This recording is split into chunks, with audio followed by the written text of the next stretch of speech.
dili na to mapaningkamutan ang pagka-born again.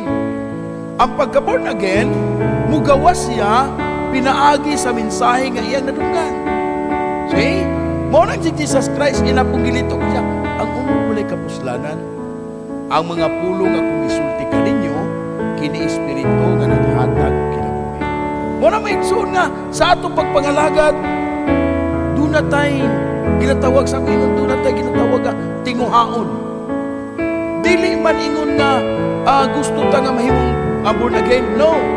Dili ta nalinguha nga born again, dili nalinguha ta nga, kung aduna tay kalipay sa atong sulod, ug aduna tay pangandoy nga makinabuhi nato mensahe, kana tulak kung unsay naa sa imuha.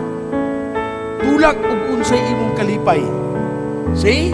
Dili kay ang tao ang mangwawali, mao'y mo pursi mo, force sa imuha nga makinabuhi. No. Mo lang ang prophet ingon siya, iwali lang. Iwali lang ang pulo siya, isulti lang. Unya kung magbasa po ka, basaha lang, ayaw sabta.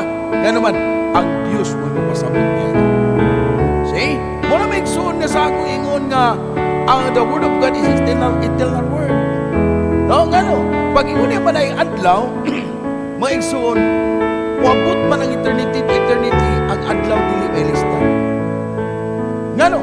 Because gikan ka sa gilitok niya nga adlaw, kung dili ang adlaw di mahimong bato, ang adlaw di mag-transfer ang pangan, kung dili adlaw na siya hangtod sa kahangtunan. Nakuha na, no?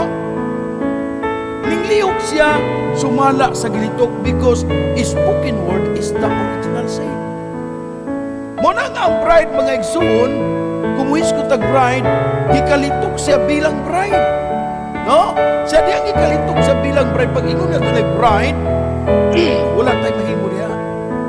Mugawas ang bride, sumala sa plano. Dili na doon na mapaningkamutan.